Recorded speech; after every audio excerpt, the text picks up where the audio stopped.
सभी को मेरा नमस्कार। मेरा नाम है विक्रमजीत सिंह।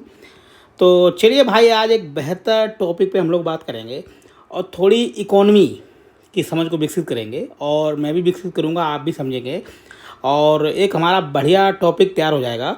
ठीक है। और काफ़ी चीज़ें हम लोग सीखेंगे, मैं भी सीखूँगा। ठीक है। तो सर, हम आज एक पॉलिसी सरकार की बात करेंगे। पॉलिसी सरकार की है, आपने काफ़ी पढ़ा भी होगा बहुत जगह और अखबार में आप रोज़ सुनते भी होंगे। ठीक है। एक जनपद एक उत्पाद, यानी आपने पढ़ा होगा, अगर इंग्लिश में बोले तो वन डिस्ट्रिक्ट वन प्रोडक्ट। ठीक है, ये आपने काफ़ी पढ़ा होगा। ठीक है। तो सर, इस टॉपिक पे हम लोग थोड़ा बात करेंगे कि आखिर ये सरकार इसको क्यों लाई थी, इसका क्या मकसद है। ठीक है। इससे जो स्थानीय लोग जो मतलब स्थानीय लोग हैं उनको क्या फ़ायदा होगा। ठीक है। रोज़गार में क्या फ़ायदे होंगे, हमारी जो आपूर्ति श्रृंखला है किसी भी चीज़ की। ठीक है। कि हाँ, बात सिर्फ खाद्य की नहीं चल रही है, मतलब चल रही है किसी भी चीज़ की आपूर्ति श्रृंखला। ठीक है, हमारी मजबूत होगी। और सर में हम ये पढ़ क्यों रहे हैं, तो सर द हिंदू में एक आर्टिकल छपा था, the state top performer in SDG India index. ठीक है। सन 2023-24। ठीक है। ये हमारे क्या है, सस्टेनेबल गोल से संबंधित एक नीति आयोग हर साल एक इंडेक्स निकालता है। इंडेक्स बोले तो एक सूची निकालता है कि जो मतलब राज्यों की स्थिति बताता है कि हमने जो क्या नाम जो सस्टेनेबल गोल है, हमारे जो सतत विकास हैं, उसमें हमने कहाँ तक प्रगति की है। ठीक है। और उसमें क्या क्या किया जा सकता है, क्या अच्छा हुआ है, उसमें क्या कमियां रहीं और उसको कैसे बेहतर किया जा सकता है। कुल मिला के अगर हम इसको बहुत ही कम शब्दों में कहना चाहें तो कहने का मतलब है, ये नीति आयोग हर साल जो ये इंडेक्स निकालता है टीजी, इसका मतलब होता है कि नीतियों का मूल्यांकन करना। ठीक है। नीतियों का मूल्यांकन का मतलब होता है कि वो हम बता रहे हैं कि क्या कमियां रहीं, क्या अच्छाइयाँ रहीं और उनको कैसे बेहतर किया जा सकता है। ठीक है। और इसका एक और सर मकसद होता है कि राज्यों में प्रतिस्पर्धा कराना। ठीक है। इसका मतलब होता है कि कौन सा राज्य बेहतर परफॉर्म कर रहा है, हमारे जो गोल्स हैं। ठीक है। अभी हम गोल्स भी देखेंगे। ठीक है। उसके लिए क्या काम कर रहा है, उसको कैसे बेहतर किया जाए। हमारे प्रधानमंत्री जी, ठीक है, नरेंद्र मोदी जी, और ये उत्तराखंड के मुख्यमंत्री हैं, शायद धामी साहब हैं। ठीक है। तो साहब, ठीक है, इसलिए ये पूरा क्या नाम जो निकाला जाता है क्या नाम जो एसडीजी जो इंडेक्स होता है, ताकि राज्यों को जो भी कमियां हैं, जैसे मान लो देखा कि कौन सा राज्य अच्छा कर रहा है और किसी राज्य ने बढ़िया परफॉर्म नहीं किया, तो उसके लिए कौन सी नीतियां बनाई जाएं। ठीक है। सरकार उसके लिए क्या एक बेहतर पैकेज दे सकती है, यानी वित्तीय सहायता क्या दे सकती है। आपने देखा होगा कि राज्य और केंद्र सरकार के बीच हमेशा एक मनमुटाव रहता है वित्तीय। ठीक है। जो वित्तीय व्यवस्था है, कहने मतलब जो वित्तीय संघवाद इसे बोलते हैं। ठीक है। एक वो रहता है, कुछ राज्य कहते हैं कि हमको पैसा दिया, कुछ राज्य कहते हैं हमको नहीं पैसा दिया। ठीक है। तो उसका भी थोड़ा मूल्यांकन होता है कि सरकार ने गोल कुछ इकट्ठे की मतलब जो सेट किए हैं उनको कहाँ तक प्रगति हुई है। और अभी कुछ हालिया देखें साहब, काफ़ी आपने पूरा बजट पढ़ा होगा, लेकिन आपने एक चीज़ नहीं ध्यान दी होगी, खाली पढ़ लिया होगा उसको, मतलब आप एक एग्जाम के हिसाब से नहीं पढ़ा होगा। जैसे आपने देखा होगा कि सरकार ने अभी क्या किया है कि जो बिहार और जो उड़ीसा को एक बहुत बड़ा शायद पैकेज दिया है, मतलब अलग से उड़ीसा या तमिलनाडु, सॉरी, तो मेरे ख्याल से तमिलनाडु है, मुझे थोड़ा मैं भूल रहा हूँ। ठीक है। तो उसमें क्या है कि सर ये कहीं ना कहीं राज्यों के बीच नहीं, जो कहते हैं संघवाद को कमज़ोर करता है कि आप अपनी राजनीतिक, देखिए ये समीकरण है, उसमें कोई बुरी बात नहीं है। सरकार अपनी बनाए रखने के लिए, मतलब इसीलिए लोग संगठन में आते भी हैं, सरकार बनाते हैं ताकि उनका कुछ हित पूरे किए जा सकें। तो सरकार ने बहुत क्या किया कि बिहार को बहुत पैकेज दिया और तमिलनाडु को शायद दिया है, बहुत बड़ा पैकेज दिया है उसके विकास के लिए। तो और जो अन्य राज्य हैं उनकी काफ़ी मतलब नहीं, मतलब बहुत परेशान है और सरकार से शिकायत भी कर रहे हैं कि जहाँ केंद्रीय सरकार नहीं है, जिन राज्यों में, वहाँ पे पैकेज कम दिया गया। ठीक है। तो सर वो किससे मुद्दा जुड़ा है, जो वित्तीय संघवाद है उससे जुड़ा है। ठीक है। आप उन्हें एग्जाम से जोड़ सकते हैं। तो सर ये देखते हैं ये है क्या। ठीक है। जो हमने भी पढ़ा था जी, तो सब इसमें सबसे जो नंबर फर्स्ट पोजीशन पे इस बार आए हैं वो कौन है भैया, उत्तराखंड है। ठीक है। उत्तराखंड के बाद है केरल है। ठीक है। फिर है तमिलनाडु, गोवा। ठीक है। ये मध्य प्रदेश शायद है, पंजाब। इसका मतलब उत्तर प्रदेश की हाल साहब अभी ख़राब है, काफ़ी नीचे है। ठीक है। ठीक है। तो हम और देखते हैं और हमारे गोल कौन से हैं, चलो हम उसको थोड़ा देख लेते हैं। ठीक है। आज हम लोग रिवीजन कर लेंगे और पूरी अभी एक हम पूरा कुछ नोट्स भी बना के लाए हैं, हम लोग देखेंगे, पढ़ेंगे, थोड़ा समझेंगे, मज़े करेंगे। ठीक है। तो सर हमारे कौन कौन से गोल हैं। गोल देखिए, अच्छा कभी आपने सोचा कि सरकार इतना दुनियादारी ताम झाम कर रही है, कहीं ये योजना लाना, कहीं, ठीक है, कहीं पैसे देना, कहीं फ्री वी देना, कहीं कुछ, मतलब दुनियादारी पूरा जो चक्कर चलता है वो क्यों है। उसका सिर्फ एक ही मतलब होता है कि जो सरकार मतलब देश के नागरिक हैं उनके जीवन को कैसे बेहतर किया जाए, उनको मतलब उनके जो मतलब जो बुनियादी चीज़ें हैं उनको कैसे पूरा किया जाए ताकि वो अपना जीवन बढ़िया तरीके से गुजार सकें। ठीक है, तो सर हमारा पहला जो गोल है वो कौन सा है? No poverty. ठीक है, और दूसरा है जीरो हंगर, यानी कोई भुखमरी ना रहे। देखिए सारे जो डेवलप जो सतत विकास गोल हैं वो कहीं ना कहीं एक दूसरे से साफ जुड़े हुए हैं, आप ये ध्यान रखिए अच्छी तरीके से। ठीक है, अगर एक मतलब एक मान लो अगर कोई जीरो हंगर, ठीक है, अगर कोई भूखा रह गया तो फिर गरीबी रह गया तो फिर भूखा रह जाएगा, तो ये एक दूसरे से जुड़े हुए हैं। ठीक है, कोई भूखा ना रहे, गुड हेल्थ एंड वेलबींग, यानी अच्छा स्वास्थ्य सरकार देने के लिए जैसे बहुत सारी योजनाएं चला रही है। ठीक है, जैसे आयुष्मान भारत हो गया, जिला अस्पताल हो गए, आपके जो कम्युनिटी सेंटर हो गए स्थानीय, वो सब क्या चल रहे हैं, सरकार इसीलिए कर रही है कि आपको बढ़िया आपका हेल्थ रखा जा सके। और जीरो हंगर के लिए सरकार, आपने देखा कि मैं कहूँगा कि शायद विश्व की सबसे बड़ी ये क्या नाम वो है योजना है जो क्या नाम निःशुल्क, ठीक है, निःशुल्क और कम रुपए में जो हमारी खाद्य प्रणाली है उसको जो न्यूनतम क्या नाम जो खाद्य प्रणाली है जो सरकार खाद्य वितरण करती है। ठीक है, तो इसीलिए करती है ताकि कोई गरीबी कम हो, कम रुपए में दाम मतलब कम पैसों में उनको अनाज मिल सके और कोई भूखा ना रहे। ठीक है, क्वालिटी एजुकेशन, सरकार कितने सरकार थी, बहुत सारी सरकार जो स्कूल चलाई, चाहे वो प्राइमरी हो माध्यमिक हो। ठीक है, और कस्तूरबा गांधी विद्यालय हो गए, नवोदय हो गई, सरकारी किस चलाती ताकि लोगों तक बढ़िया शिक्षा, गुणवत्तापूर्ण शिक्षा पहुंच सके। ठीक है, जेंडर इक्वलिटी साहब क्या कर रही है, जैसे आपने देखा कि जो महिला पुरुष में, ठीक है, उसके लिए काफ़ी सरकार अलग से महिलाओं के लिए योजनाएं लाती है ताकि जो हमारी लैंगिक असमानता है उसको कम किया जा सके। ठीक है, क्लीन एंड वाटर सैनिटेशन, इसके लिए आपको पता होगा भारत स्वच्छ अभियान चल रहा है और सरकार मतलब क्या कर रही है, गांव में इस टाइम टंकियाँ लगा रही है, ठीक है, पानी के लिए, ताकि सभी को कम रुपये में या निःशुल्क स्वच्छ पानी सबको दिया जा सके। ठीक है, अफोर्डेबल एनर्जी, इसके लिए सर क्या कर रही है, सरकार ने देखा ऊर्जा लाइट दे रही है। ठीक है, उज्ज्वला योजना चल रही है, बहुत सारी चल रही है ताकि सबको सस्ती एनर्जी उपलब्ध कराया जा सके। ठीक है, decent work and economic growth, इसका मतलब हुआ कि ऐसे काम मतलब अब देखिए जब भी योजना चल रही है उसको मतलब क्या है कि जैसे ODOP चल रहा है, एक उत्पाद एक जिला एक उत्पाद। ठीक है, उसका मतलब है कि उनको बढ़िया कार्यस्थितियाँ दी जा सकें और स्थानीय लेवल पे ही रोजगार का सृजन किया। ठीक है, इंडस्ट्री इनोवेशन एंड इंफ्रास्ट्रक्चर, आपने देखा कि सरकार बहुत तेज़ी से सड़कें बना रही है। ठीक है, अपने जो नागरिक हैं उनके लिए बहुत ही सस्ते दाम पर आवास दे रही है। ठीक है, LDL आ गया या फिर LDL आता है, मतलब जो भी, ठीक है, जो सरकार भवन बनवाती है सस्ते उपलब्ध कराती है।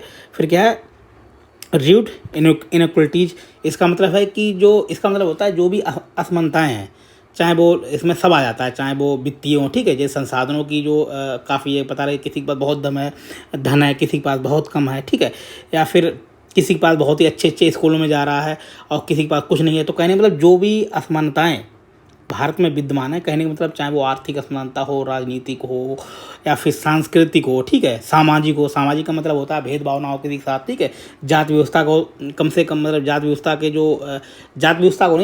के जो गलत प्रभाव हैं उनको कम किया जाए। ठीक है, और क्या, सस्टेनेबल सिटीज एंड कम्युनिटीज़। ठीक है, सस्टेनेबल शहर का मतलब ये होता है कि जिसमें सारी बुनियादी सेवाएं हों, ठीक, पर्यावरण इशू ना हो, बाढ़ आ दुनियादारी आए उससे आराम मिले। ठीक है, रिस्पॉन्सिबल कंजम्पशन, इसका मतलब सब ये होता है कि हम ऐसा अपना दैनिक चर्या बनाएं ताकि जो कुल मिला के है कि उपभोक्तावादी जो प्रवृत्ति है उसको कम किया जा सके। ठीक है, जैसे हम देख रहे हैं कि इतना लोग हम लोग देखते हैं कि किसी के पास 20 कार हैं, 100 कार हैं, तो ऐसी उपभोक्तावादी प्रवृत्ति ना रखें जिससे हमारे प्रकृति का बहुत अधिक दोहन हो और गरीब गरीब रह जाए और रईस रईस हो जाए। ठीक, क्लाइमेट एक्शन, आपने देखा सरकार क्लाइमेट एक्शन कहने का मतलब है कि पर्यावरण अनुकूलन से संबंधित जो भी नीतियाँ हैं वो सभी इसी के अंदर है। ठीक है, लाइफ बिलो वाटर, ठीक है, वो ये स्वच्छ पानी रखना ताकि जो जलीय प्रतंत्र है उसको बढ़िया किया जा सके। ठीक है, कीटनाशकों कम यूज करना, इस टाइप से। लाइफ ऑन लैंड, इसके लिए जो भी फॉरेस्ट हो गया और जो भी हम लोग, ठीक, वेटलैंड हो गई या फिर मतलब कुल मिला के यह है कि स्थल पर जनजीवन को कैसे बेहतर किया जाए, प्रदूषण कम किया जाए। ठीक है, peace and justice and strong institution, इसका मतलब है कि साहब शांति लाया जाए, सबको न्याय दिया जाए और जो हमारी इंस्टीट्यूशन मतलब जो भी संस्थाएं हैं, सरकारी संस्थाएं या गैर सरकारी संस्थाएं, उनको बेहतर किया जा सके। ठीक है, विधि के शासन को लागू किया जा सके, इस टाइप से। ठीक, पार्टनरशिप फॉर द गोल्स, इसका सर ये मतलब होता है कि जो वैश्विक समस्याएं हैं वो बहुत भयंकर हैं, ठीक है, उससे अकेले नहीं निपटा सकता है। तो इसके लिए सब एक ही काम है सब, कि सभी के साथ मिलकर हम लोग एक संगठन जैसे, ठीक है, आजकल बहुत संगठन मतलब बन रहे हैं, ठीक है, मतलब एक दूसरे के बिना काम नहीं चल सकता। जैसे IMF हो गया, इस टाइम WTO हो गया, ठीक, WHO, ऐसे संगठन बने हुए हैं, ठीक। मेरे ख्याल से आप बात समझ में आ गई होगी। चलिए सर आगे, अब तो हम थोड़ा जल्दी पल्दी देखते हैं कि सब काफ़ी बड़ा वीडियो। देखिए सब, ये है ODOP का मतलब है कि सर स्थानीय स्तर पर ही रोजगारों का सृजन किया जा सके, ठीक है। जैसे महिलाओं को दे देना, ठीक है, काम, जैसे यहाँ पे ये पेंटिंग कर रही हैं, हाथ से बना रही हैं, ठीक है, इस पर ये चित्र हो गए या फिर इनसे चित्रकारी कर रही हैं, ठीक है, ये हमारी क्या है, धरोहरों के साथ और स्थानीय स्तर पर भी रोजगार उपलब्ध हो जाते हैं, ठीक है साहब। जैसे इसमें हो गया, ठीक है, ये चित्र बना दिए, ये सब क्या है, ये हैंडीक्राफ्ट है, इसको क्या बोलते हैं अगर आप देखें तो उसको बोलते हैं सब हैंडीक्राफ्ट, हाथ से बनी हुई चीज़ें। और इसका सीधा सा मतलब था कि स्थानीय स्तर पर लोगों को रोजगार उपलब्ध कराया जा सके, ठीक है। ठीक है, जैसे हमारी दादी अम्मा होंगी, ठीक है साहब, कहीं बाहर तो नौकरी करने नहीं आती, लेकिन स्थानीय स्तर पर उनको अगर ऐसा हो गया तो फिर क्या बात है, ठीक है सर। चलिए सर आगे देखते हैं, और चलिए मैं कुछ लाया हूँ, खटाखट पढ़ लेते हैं, ठीक है। तो सर ठीक है, जल्दी पढ़ते हैं, थोड़ा मुझे भी काम है, ठीक। इसका मतलब क्या है, देखिए थोड़ा देख लेते हैं, ये कुछ नोट्स हैं, आप देख लीजिए। लोकल प्रोडक्ट फाइंड नेशनल, ठीक है, जो स्थानीय जो मतलब उत्पाद हैं उनको क्या है वैश्विक लेवल पर पहचान मिलेगी, ठीक है। डिस्ट्रिक्ट वाइड क्राफ्ट गोट रिकॉग्निशन, ठीक है, जो स्थानीय उत्पाद है उनको पहचान मिलेगी, ठीक है। और अब क्या, पहले था 1 डिस्ट्रिक्ट, अब एक और मतलब सरकार योजना लाई है 1 डिस्ट्रिक्ट 2 प्रोडक्ट, ठीक, a step towards the local economic empowerment, ठीक है, स्थानीय स्तर वित्तीय सहायता मजबूत करना, ठीक है। टू जनरेट एम्प्लॉयमेंट, जो हम सब बता चुके सर वही है, ठीक है, इसमें कुछ है, to generate employment appointed the local area, ठीक है, मतलब स्थानीय स्तर पे ही लोगों को रोजगार उपलब्ध करा देना, ठीक है सब। आगे देखिए और है, ठीक, developing products based on the market, मतलब ऐसे जो प्रोडक्ट्स हैं उनका क्या नाम निर्माण करना, उनको बताना जो बाज़ार के उस टाइम अनुरूप हों या जिसकी डिमांड हो, ठीक है, तो उससे उनका बढ़िया दाम मिल जाएंगे। और इसमें कौन कौन से साफ सेक्टरों में काफ़ी रोज़गार उत्पन्न हो सकते हैं, जैसे हो गया पैकिंग हो गया, टेस्टिंग हो गया, लॉजिस्टिक हो गया, ठीक है। फिर क्या है, बेनिफिटिंग लोकल फार्मर्स, ठीक है, बेनिफिट, और किसको सबसे ज़्यादा फ़ायदा है कि जो लोकल स्तर पर चाहे फार्मर हो, चाहे कुल मिला के जो स्थानीय कौशल है उसको इस मतलब एक वैश्विक स्तर और अंतर्राष्ट्रीय और क्या जो राष्ट्रीय स्तर पर पहचान देना, ठीक है। और साहब जैसे क्या क्या काम हो गया, हैंडलूम काम हो गया, ठीक है, हैंड वूवन, हैंडलूम, हैंडीक्राफ्ट, ठीक है, एरोमेटिक हर्बल्स हो गए, ये सब मतलब आ जाते हैं, मतलब हर जिले के अलग अलग प्रोडक्ट हैं, इनको पहचान दी जाए, ठीक है। बेकिंग और मशरूम प्रोडक्ट हो गए, जेगरी माने हो गया, गुड़ होता है, ठीक, हनी हो गया, कैंडल क्राफ्ट हो गया, ये सब इसके अंडर में आते हैं, ठीक है। चलो साहब फटाफट देख लेते हैं, ठीक है। अब जैसे ये हो गया वुडन फर्नीचर हो गया, जैसे नहीं मतलब लकड़ी की बहुत अच्छी अच्छी चित्र मूर्तियाँ बना देना, ठीक है। वुडन कारपेट हो गया, ठीक है, वुडन टेम्पल वगैरह, ये सब क्या है मतलब इसी के अंदर आते हैं। ए स्कीम, इसको देखिए, और इसका और क्या उद्देश्य है, the scheme ensure that the product meet the contemporary, मतलब वही बात है कि जो बाजार के अनुरूप क्या नाम चीज़ों का विकास किया जा सके, ठीक है। ये आयुष योजना चल रही है सर, इसके अंदर क्या है कि सरकार स्थानीय स्तर पर ऐसे पौधों को लगाने के लिए कह रही है जिससे कि किसानों की आय को दोगुना किया जा सके, ठीक है। और जो हमारी जेनरिक दवाएं हैं पारंपरिक, उनको बढ़ावा मिल सके, ठीक है। और सर देख लेते हैं, ठीक है, डेवलपिंग वही प्रोग्राम जो हम बता चुके हैं, इसमें कुछ है नहीं, आप थोड़ा पढ़ भी लेना।